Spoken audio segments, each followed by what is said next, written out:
ತುಂಬ ಮೆಸೇಜ್ ಕೊಟ್ಟಿದ್ದೀರಾ ನೀವು ಇವತ್ತು ನಮಗೆ.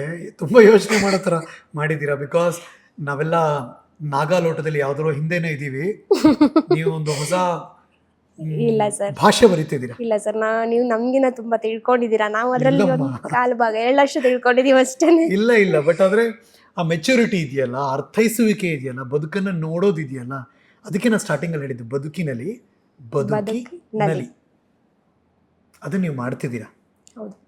ಹಾಗಾಗಿ ಇಲ್ಲ, ನಾನು ನಿಮ್ಮನ್ನು ಹೆಂಗೆ ಇಂಟ್ರೂ ಕರಿತೀನಿ ಹೇಳಿ. ಇದ್ಯಾರೋ ಹೆಣ್ಣುಮಗಳು ಲೈಫನ್ನು ಈ ಥರ ನೋಡಿದಾರಲ್ಲ, ಇನ್ನು ಯಾರಿಗೋ ನಿಮ್ಮ ಥರ ಇರೋ ಸಿಚುವೇಶನ್ ಇದ್ದರೆ ಹೀಗೂ ನೋಡ್ಬೋದು ಅಂತ ಇವತ್ತು ಈ ಲೈವ್ ನೋಡಿದ್ರೆ ನಮ್ಮ ಅಪ್ಪ ಅಮ್ಮ ತುಂಬಾ ಖುಷಿ ಪಡ್ತಾರೆ ಅನ್ಸುತ್ತೆ ನನಗೆ. ಎಲ್ಲಿದೆ ಫ್ಯಾಮಿಲಿ ಎಲ್ಲ ಶಿವಮೊಗ್ಗದಲ್ಲಿ ಸರ್. ನಂದು ನೇಟಿವ್ ಎಲ್ಲ ಸಾಗರ. ನೀವು ಮಲ್ನಾಡು ಹುಡುಗಿನ? ಹೌದು, ಸಾಗರ. ಓ, ಸಾಗರದವ್ರು. ಅಪ್ಪಟ ಮಲ್ನಾಡಿದು. ಹೌದು, ಸಾಗರದಿಂದ ಒಂದು 20 ಕಿಲೋಮೀಟರ್ಸ್ ಆಗುತ್ತೆ. ಏನು ನಮ್ಮ ಕೊರ್ಲಿಕೊಪ್ಪ ಅಂತ. ಕೊರ್ಲಿಕೊಪ್ಪ. ಅಲ್ಲಿದ್ದಾರೆ ಅಪ್ಪ ಅಮ್ಮ? ಅಪ್ಪ ಅಮ್ಮ ಅಲ್ಲಿದ್ದಾರೆ. ಅಪ್ಪ ಅಮ್ಮ ಅಣ್ಣ ಅತ್ತಿಗೆ ಬಟ್ ಅಲ್ಲಿದ್ದಾರೆ. ಈ ಸ್ಟ್ರಗಲ್ ಗೊತ್ತಿಲ್ವಾ ಅವ್ರಿಗೆ? ಸ್ಟ್ರಗಲ್ ಗೊತ್ತಿತ್ತು, ಬಟ್ ನಾನು ಹೋಗ್ತಿರ್ಲಿಲ್ವಲ್ಲ. ಅಣ್ಣ ನಾನು ಲವ್ ಮ್ಯಾರೇಜ್ ಮಾಡ್ಕೊಂಡೆ ಅಂತ ಮಾತಾಡ್ಸೋದೇ ಬಿಟ್ಬಿಟ್ಟಿದ್ದ. ಇವಾಗ ರೀಸೆಂಟ್ ಒಂದು 1 ಮಂತ್ ಇಲ್ಲ, 15 ಡೇಸ್ ಬ್ಯಾಕ್ ಊರಿಗೆ ಹೋಗಿದ್ದೆ ನಾನು. ಆಫ್ಟರ್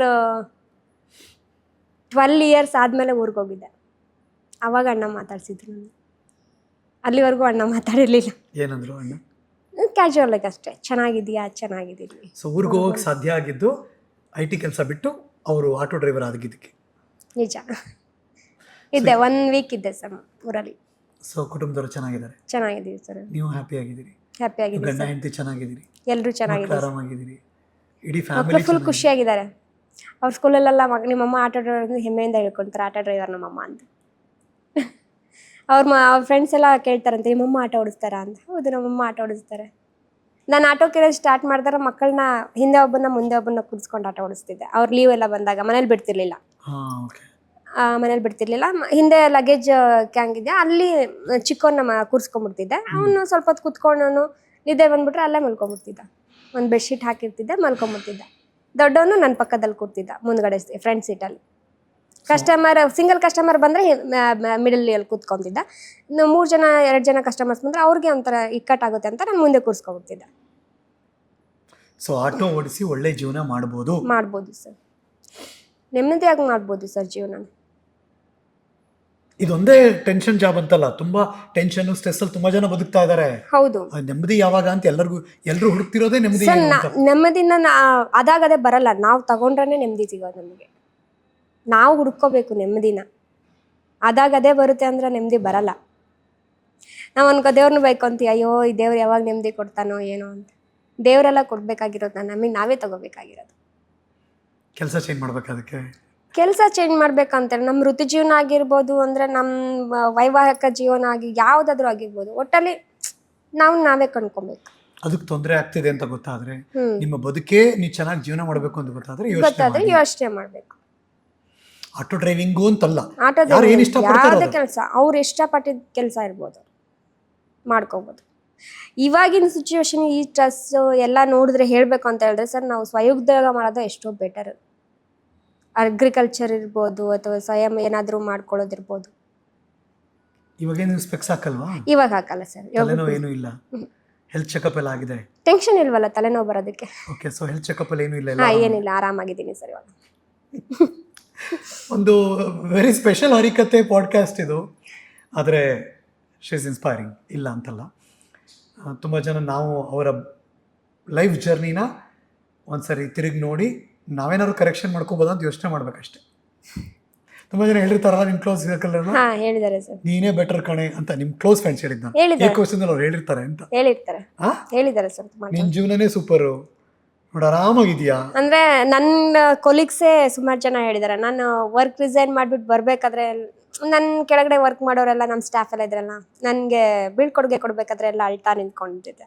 ಆವಾಗ ನಮ್ಮ ಮ್ಯಾನೇಜರ್ ಒಬ್ಬರು ಬಂದ್ಬಿಟ್ಟು ಹೇಳ್ತಿದ್ರು, ನೀವು ಇನ್ಸ್ಪೈರಾಗಿ ತೊಗೊಬೇಕು. ಅವರು ಸಿಂಗಲ್ ಪೇರೆಂಟ್ ಆಗಿ ಇವಾಗ ಇಷ್ಟೊಂದು ಸ್ಟ್ರಗಲ್ ಮಾಡಿಕೊಂಡು ಇಷ್ಟು ಮಕ್ಕಳನ್ನ ಸಾಕೊಂಡು ಈ ಕಡೆ ನಿಮ್ಮನ್ನು ನೋಡಿಕೊಂಡು ಮಾಡ್ತಿದ್ದಾರಲ್ವ, ತುಂಬ ಗ್ರೇಟ್. ಅವ್ರನ್ನ ನೋಡಿ ಕಲೀರಿ ಎಲ್ಲರೂ ಅಂತ ಒಂದು ಮಾತಂದಿದ್ರು. ಅದಾದಮೇಲೂ ನನ್ನ ಆಟೋ ಫೀಲ್ಡಿಗೆ ಬಂದಮೇಲೆ ನಂಗೆ ಸುಮಾರು ಆಫರ್ ಬಂತು. ನನ್ನ I T job I T ಬಂತು. ಇಲ್ಲಿ ಟಾಟಾ ಹೊಸೂರು ರೋಡಲ್ಲಿ, ಇವಾಗ ಹೊಸೂರು ಹತ್ರನೇ, ಹತ್ತತ್ರ ನಿಯರ್ ಹೊಸೂರೇ, ತಮಿಳ್ನಾಡು ಬಾರ್ಡರ್, ಅಲ್ಲಿ ಒಂದು ಟಾಟಾ ಕಂಪನಿ ಓಪನ್ ಆಗಿದೆ. ಅಲ್ಲಿಗೆ FM ಆಗಿ ನನಗೆ ಆಫರ್ ಬಂದಿತ್ತು. ನಾನು ಅದನ್ನು ರಿಜೆಕ್ಟ್ ಮಾಡಿದೆ. 75,000 ಸ್ಯಾಲ್ರಿ. ಈ ಹೆಲ್ತ್ ಕಾರ್ಡು, PF ಇದೆಲ್ಲ ಇರ್ತಿತ್ತಲ್ಲ, ಅವೆಲ್ಲ ಇಲ್ವಲ್ಲ ಇಲ್ಲಿಗೆ? ಇಲ್ಲಿ ಯಾವುದು ಇಲ್ಲ, ನಮಗೆ ನಾವೇ ನೀವು ಮಾಡ್ಕೊಳ್ತೀವಿ. ಮಾಡ್ಕೊಳ್ಳೋದು ಚೆನ್ನಾಗಿ. ಐ ಟಿ ವರ್ಕ್ ಮಾಡ್ಬೇಕಾದ್ರೆ ಟೆನ್ಷನ್ ತಗೊಳ್ತಿದ್ವಿ, ವರ್ಕ್ ಪ್ರೆಷರ್ ಇರ್ಬೋದು, ಅದೆಲ್ಲ ಮೈಂಡ್ ಒಂಥರ ಅಪ್ಸೆಟ್ ಆಗ್ಬಿಟ್ಟು ಹೆಲ್ತ್ ಜಾಸ್ತಿ ಅಪ್ಸೆಟ್ ಆಗ್ತಿತ್ತು. ಇವಾಗ ನಮ್ದೇ ಜೀವನ ಇರೋದ್ರಿಂದ ಏನು ಅಷ್ಟೊಂದು ಅಪ್ಸೆಟ್ ಆಗಲ್ಲ. 7-8 ಗಂಟೆ ನಿದ್ದೆ ಮಾಡ್ತೀರಾ? ಆರಾಮಾಗಿ ನಿದ್ದೆ ಮಾಡ್ಕೊಳ್ತೀವಿ, ನಿದ್ದೆ ಟೈಮಿಗೆ ನಿದ್ದೆ ಮಾಡ್ತೀವಿ, ಊಟ ಟೈಮಿಗೆ ಊಟ ಮಾಡ್ತೀವಿ, ನೆಮ್ಮದಿಯಾಗಿದ್ದೀವಿ. ಕೆಲಸ ಕಷ್ಟ ಇಲ್ವಾ ಈಗ?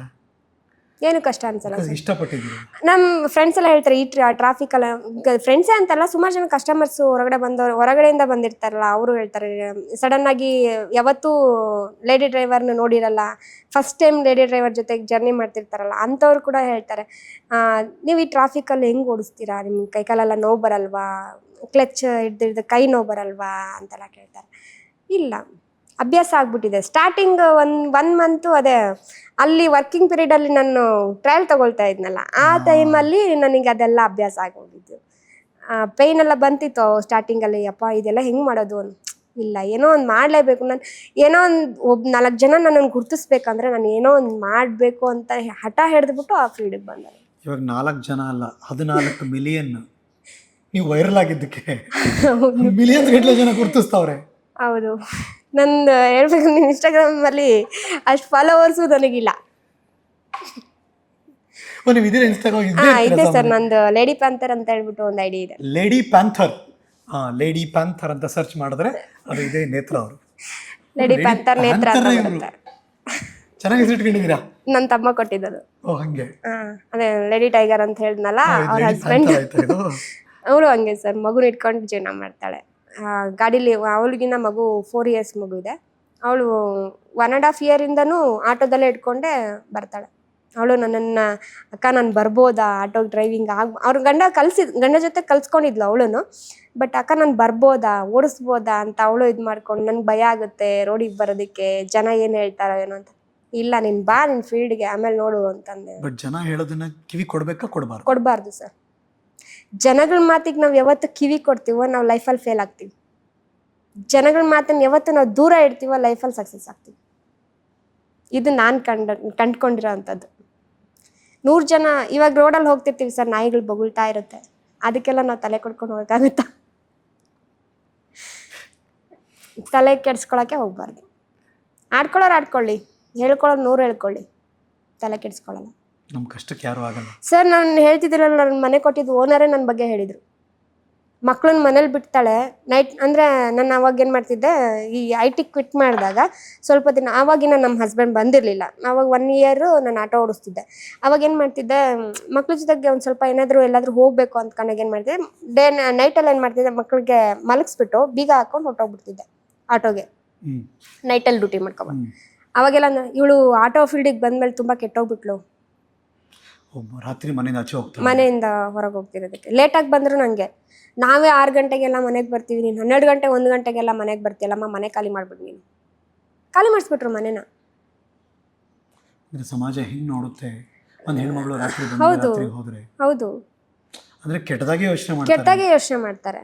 ಅವ್ರ ಮನೆಗೆ ಯಾರಾದ್ರೂ ಒಂಟಿ ಮಹಿಳೆ ಮನೇಲಿ ಇದ್ದಾಳೆ ಅಂತ ಅವ್ರ ಮನೆಗೆ ಯಾರಾದ್ರೂ ಗಂಡಸ ಹೋಗ್ಲಿ ಸರ್, ಅದನ್ನು ತಪ್ಪಾಗೆ ತಿಳ್ಕೊಳ್ತಾರೆ. ಅಲ್ಲಿ ಅವ್ರ ತಮ್ಮ ಬಂದಿದಾರ, ಅಣ್ಣ ಬಂದಿದಾರ, ಅದನ್ನೆಲ್ಲ ಯಾರು ನೋಡಲ್ಲ.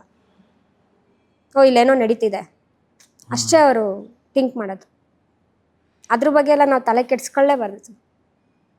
ತಲೆ ಕೆಡ್ಸ್ಕೊಂಡ್ರೆ ಜೀವನ ಮಾಡೋದು ತುಂಬ ಕಷ್ಟ ಇದೆ. ಕೊನೆಯದಾಗಿ ಎಷ್ಟು ಸ್ಟ್ರಾಂಗ್ ಆಗಿರಬೇಕು ಮೆಂಟಲಿ ಒಬ್ಬಳು ಹೆಣ್ಮಗಳು ನಿಮ್ಮ ಪ್ರಕಾರ? ತುಂಬಾ ಸ್ಟ್ರಾಂಗ್ ಆಗಿರಬೇಕು ಸರ್, ತುಂಬಾ 99-100% ಸ್ಟ್ರಾಂಗ್ ಆಗಿರಬೇಕು.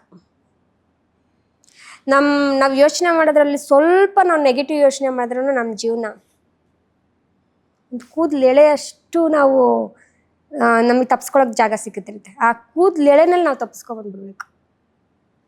ಎಷ್ಟೇ ಕಷ್ಟ ಬಂದರೂ ಅಷ್ಟಿದ್ರಲ್ಲಿ ತಪ್ಪಿಸ್ಕೊಂಡ್ಬಂದ್ಬಿಡ್ಬೇಕು. ಇಲ್ಲ ಅಂದರೆ ಜೀವನ ನರಕನೇ, ಕಳ್ಕೊಂಡ್ಬಿಡ್ತೀವಿ ಎಲ್ಲದನ್ನು.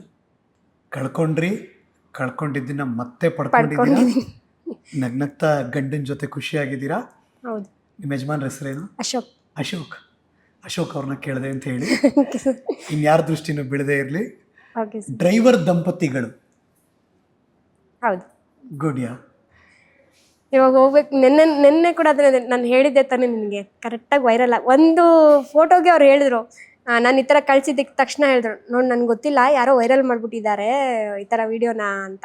ನೀನು ಎಲ್ಲಾದರೂ ಯಾರಿಗಾದ್ರೂ ಆರ್ಟಿಕಲ್ ಕೊಟ್ಟಿದ್ದ ನೀನು? ಇಲ್ಲ, ನಾನು ಎಲ್ಲೂ ಇದು ಮಾಡಿಲ್ಲ ಅಂತಂದೆ. ಆಮೇಲೆ ಪಕ್ಕ ವೈರಲ್ ಆಗ್ತೀಯಾವು. ನಾವೇನು ಇಷ್ಟಪಡ್ತೀವಿ, ಏನು ಅನ್ಕೋತೀವಿ ಆ ಜಾಬ್ ಮಾಡೋಣ. ಏನು ಗೊತ್ತು ಸರ್, ನಾವೇನಾದರೂ ಸಾಧನೆ ಮಾಡಬೇಕು, ನಾವೇನಾದರೂ ಒಂದು ಗುರಿ ಮುಟ್ಟಬೇಕು ಅಂದರೆ ನಮ್ಮ ದೃಷ್ಟಿ ಬರೀ ಗುರಿ ಕಡೆ ಮಾತ್ರ ಇರಬೇಕು. ಗುರಿ ಕಡೆ ಬಿಟ್ಟು ಬೇರೆ ಕಡೆ ಆಡ್ಕೊಳ್ಳೋರ ಬಗ್ಗೆ ಮತ್ತು ಹೇಳ್ಕೊಳ್ಳೋರ ಬಗ್ಗೆ ಅಲ್ಲಿ ಇಲ್ಲಿ ಮಾತಾಡ್ತಾರಲ್ಲ, ನೆಗೆಟಿವ್ಗಳ ಬಗ್ಗೆ ಗಮನ ಕೊಟ್ಟರೆ ನಾವು ಗುರಿ ಸಾಧಿಸೋದು ತುಂಬ ಕಷ್ಟ. ಶಬಾಷ್. ಗುರಿ ಕಡೆ ಮಾತ್ರ ಇರಬೇಕು. ಯಾಕಂದರೆ ನಾನು ಆಸೆ ಪಟ್ಟಿದ್ದ ಜೀವನನೇ ಬೇರೆ, ಪಡ್ಕೊಂಡಿದ್ದ ಜೀವನನೇ ಬೇರೆ, ಇವಾಗ ನಡ್ಕೊಂಡು ಹೋಗ್ತಿರೋ ಜೀವನನೇ ಬೇರೆ. ಅದಕ್ಕೋಸ್ಕರ ನಾನು ತುಂಬ ಅನುಭವದಿಂದ ಹೇಳ್ತಾ ಇದ್ದೀನಿ ಇದನ್ನು. ನಮ್ಮದು ಗುರಿ, ನಾನೇನಾದರೂ ಒಂದು ಗುರಿ ಮಾಡ್ತಿದ್ದೀನಿ ಅಂದರೆ ಆಡ್ಕೊಳ್ಳೋರನ್ನ ಪಕ್ಕ ಕೆಟ್ಬಿಟ್ಟಿದ್ದೀನಿ. ಏನು ಗುರಿ ಈಗ ನಿಮ್ಮದು? ಸರ್ ಅಂದರೆ ನಾನು ಏನಾದರೂ ಒಂದು ಮಾಡಲೇಬೇಕು ಅನ್ನೋದು. ಅದು ಏನು? Anything in your mind? Sir, ಒಂದು ದಿವಸಕ್ಕಾದ್ರೂ ನಾನು ಬಿಗ್ ಬಾಸ್ ಮನೆಗೆ ಹೋಗ್ಬೇಕು ಅನ್ನೋದು ನನ್ನ ಆಸೆ ಇದೆ ಸರ್. ಓ ಹಂಗಾ? ಹೌದು ಸರ್, ಒಂದು ದಿವಸಕ್ಕಾದ್ರೂ ನಾನು ಬಿಗ್ ಬಾಸ್ ಮನೆಗೆ ಹೇಳ್ಬಿಡ್ತೀನಿ. ಇಲ್ಲೊಬ್ರು ಇದ್ದಾರೆ, ಇವ್ರನ್ನ ನಾವು ಬೇಕಾದ್ರೆ ರೀನೇಮ್ ಮಾಡಿ ಆಟೋ ರಾಣಿ ಮಾಡೋಣ. ಆಟೋ ರಾಜ ನಮ್ಗೆ ಗೊತ್ತು, ಅವರಷ್ಟೇ. ಸೊ ನೀವು ಅದ್ರ ಮೂಲಕ ಬದುಕು ಕಟ್ಕೊಂಡಿರೋದ್ರಿಂದ ನೀವು ಆಟೋ ಕ್ವೀನ್ ಥರ. ಗೊತ್ತಿಲ್ಲ, ಹೇಳಕ್ ಬರಲ್ಲ,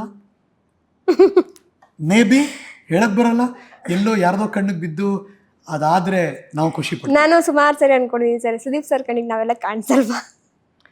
ಸುದೀಪ್ ಸರ್ ಸೆಲೆಕ್ಟ್ ಮಾಡ್ತಾರೆ ಅಂತ ಅನ್ಕೊಂಡಿದ್ದೀರಾ ನೀವು? ನಮ್ಗೆ ಗೊತ್ತಿಲ್ಲ ಸರ್. ಸುದೀಪ್ ಸರ್ ಬಂದಿರ್ತಾರ, ಇವ್ರು ಸೆಲೆಕ್ಟ್ ಮಾಡೋಣ, ಇವ್ರು ಸೆಲೆಕ್ಟ್ ಮಾಡೋಣ ಅಂತ ನಾವ್ ಅನ್ಕೊಳ್ಳೋದು, ಸುದೀಪ್ ಸರ್ ಕಣ್ಣಿಗೆ ನಾವೆಲ್ಲ ಕಾಣಿಸಲ್ವಾ? ಆಟೋ ಡ್ರೈವರ್ಸ್ ಯಾವತ್ತೂ ಕರ್ಸೇ ಇಲ್ಲ ಬಿಗ್ ಬಾಸ್ಗೆ ಅಂತ. ಸುದೀಪ್ ಅವರು part of Bigg Boss, is a main Bigg Boss ಇಲ್ಲ ಅಂತ. ಬಟ್ ಸೆಲೆಕ್ಷನ್ ಪ್ರೋಸೆಸ್ ಎಲ್ಲ ನಡೀತಾ ಇರುತ್ತೆ. ಗೊತ್ತಿಲ್ಲ, ಇಂಟರ್ವ್ಯೂ ಬಂದ್ಮೇಲೆ ನೋಡಿದ್ಮೇಲೆ ಓ ಇದ್ಯಾರೋ ಇದಾರೆ ಸ್ಪೆಷಲ್ ವ್ಯಕ್ತಿ ಅಂತ ಅನ್ಸಿದ್ರೆ ಡೋಂಟ್ ನೋ, ನೆಕ್ಸ್ಟ್ ಇದ್ದೇ ಇದೆ, ಆ ಪ್ಲಾಟ್ಫಾರ್ಮ್ ರೆಡಿ ಆಗಲಿ, ನಿಮ್ಮ ಆಸೆನೂ ಈಡೇರ್ಲಿ. ಭಗವಂತ ಇಷ್ಟೆಲ್ಲ ಈಡೇರಿಸಿದ್ಮೇಲೆ ಈ ಸಂತೋಷನೂ ಕೊಟ್ಬಿಡ್ಲಿ, ನಾವು ಹಾರೈಸ್ತೀವಮ್ಮ. ನನ್ನ ಮಕ್ಳು ಯಾವಾಗ್ಲೂ ರೇಗಿಸ್ತಿರ್ತಾರೆ, ಅಮ್ಮ ನೀನ್ ಬಿಗ್ ಬಾಸ್ಗೆ ಹೋದ್ರೆ 100 ಡೇಸ್ ನೀನ್ ಅಲ್ಲೇ ಇದ್ರೆ ನಾನು ನೆಮ್ಮದಿಯಾಗಿರ್ತೀನಮ್ಮ ಅಂತ. ಅಂದ್ರೆ ಅಷ್ಟೊಂದು ಟಾರ್ಚರ ನೀವೇನೋ ಮಕ್ಕಳಿಗೆ? ಅಂದ್ರೆ ನಾನು ನನ್ನ ಮಕ್ಕಳನ್ನ ಸ್ವಲ್ಪ ಸ್ಟ್ರಿಕ್ಟ್ ಆಗಿ ಬೆಳೆಸ್ತೀನಿ. ಅಂದ್ರೆ ಅವ್ರಿಗೆ ಎಲ್ಲಿ ಖುಷಿ ಇಲ್ಲ, ಹೊಡಿಯೋದಂತ ಇವಾಗ ಮೊದ್ಲು ಹೊಡಿತಿದ್ದೆ ಸರ್, ಇವಾಗ ಅವ್ರಿಗೆ ಒಂಚೂರು ಮೆಚೂರ್ ಆಗಿದ್ದಾರೆ, ಬೆಳೆದಿದ್ದಾರೆ. ಮಗ ಇವಾಗ 9th ಸ್ಟ್ಯಾಂಡರ್ಡ್, ಚಿಕ್ಕವನ್ ಇವಾಗ 6th ಸ್ಟ್ಯಾಂಡರ್ಡ್. ಜಗತ್ತೇ ಅರ್ಥ ಆಗುತ್ತೆ, ಎಲ್ಲ ಅರ್ಥ ಆಗುತ್ತೆ. ಇವಾಗ ಏನ್ ಮಾಡ್ತೀನಿ ಅಂದ್ರೆ, ಯಾವಾಗ ಖುಷಿ ಕೊಡ್ಬೇಕು ಅವಾಗ ಖುಷಿ ಕೊಡ್ತೀನಿ, ಯಾವಾಗ ಅವ್ರ ಜೊತೆಗೆ ಫ್ರೀಡಮ್ ಆಗಿರ್ಬೇಕು ಫ್ರೀಡಮ್ ಆಗಿರ್ತೀನಿ, ಯಾವಾಗ ಸ್ಟ್ರಿಕ್ಟ್ ಆಗಿರ್ಬೇಕು ಅವ್ರು ಸ್ಟ್ರಿಕ್ಟ್ ಆಗಿ. ನಾನ್ ಸ್ವಲ್ಪ ಸ್ಟ್ರಿಕ್ಟ್, ಅವ್ರ ಪಪ್ಪ ಸ್ವಲ್ಪ ಫ್ರೆಂಡ್ಲಿ. ಸೊ ನನ್ನ ಪ್ರಕಾರ ಮನೇಲಿ ಅಮ್ಮ ಇಲ್ಲ ಅಂದ್ರೆ ಖುಷಿ ಮಕ್ಕಳಿಗೆ. ಅಂದ್ರೆ ಅದೇ, ಪಪ್ಪ ಜೊತೆಗೆ ಹೇಗ್ ಬೇಕಾದ್ರೂ ಇರ್ಬೋದಲ್ಲ, ಅಮ್ಮ ಇದ್ರೆ ಬೈತಾರೆ, ಎಲ್ಲದಕ್ಕೂ ಬೈತಾ ಇರ್ತಾರೆ, ಫ್ರೀಡಮ್ ಆಗಿರಕ್ಕಾಗಲ್ಲ. ಎಲ್ಲಿ ಫ್ರೀಡಮ್ ಕೊಡ್ಬೇಕು ಅಲ್ಲಿ ಫ್ರೀಡಮ್ ಕೊಡ್ತೀನಿ, ಎಲ್ಲಿ ಸ್ಟ್ರಿಕ್ಟ್ ಇರ್ಬೇಕು ಅಲ್ಲಿ ಸ್ಟ್ರಿಕ್ಟ್ ಇರ್ತೀನಿ. ಅದಕ್ಕೆ ಹೇಳ್ತಿದ್ದ ಅವನು, ಅಮ್ಮ ನೀವು 90 ಡೇಸ್ ಅಲ್ಲಿ ಹೋಗ್ಬಿಡಿ, ನಾನು ಆರಾಮಾಗಿ ಖುಷಿಯಾಗಿರ್ತೀನಿ. ಈಗಲೂ ತುಂಬಾ ಜನ ಬಿಗ್ ಬಾಸ್ಗೆ ಕಾಮನ್ ಮ್ಯಾನ್ ಹೋಗ್ತಿದ್ದಾರೆ, ಸೊ ಹಾಗಾಗಿ ಅವಕಾಶ ಇದ್ದೇ ಇರುತ್ತೆ ಯಾವಾಗಲೂ. ಅದಾಗ್ಲಿ, ನಾವು ಕೂಡ ವಿಶ್ ಮಾಡ್ತೀವಿ.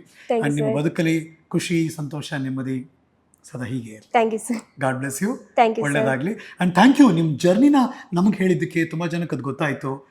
ರಿಯಲಿಸ್ಟಿಕ್ ಆಗಿ ಇಲ್ಲಿದೆಯಲ್ಲ, ಇದ್ದುದಿದ್ದಂಗೆ ಹೇಳಿದೀರಾ.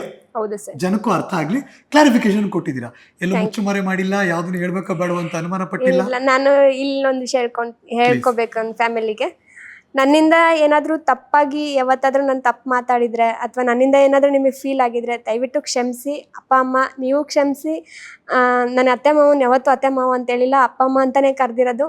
ನೀವು ಕೂಡ ನನ್ನನ್ನು ಏನಾದರೂ ನಾನು ತಪ್ಪು ಮಾಡಿದ್ರೆ ಹೊಟ್ಟೆಗೆ ಹಾಕೊಳ್ಳಿ. ನನ್ನ ಹಸ್ಬೆಂಡ್ಗೆ ನನ್ನ ಪಪ್ಪ ಅಂತ ಕರೆಯೋದು.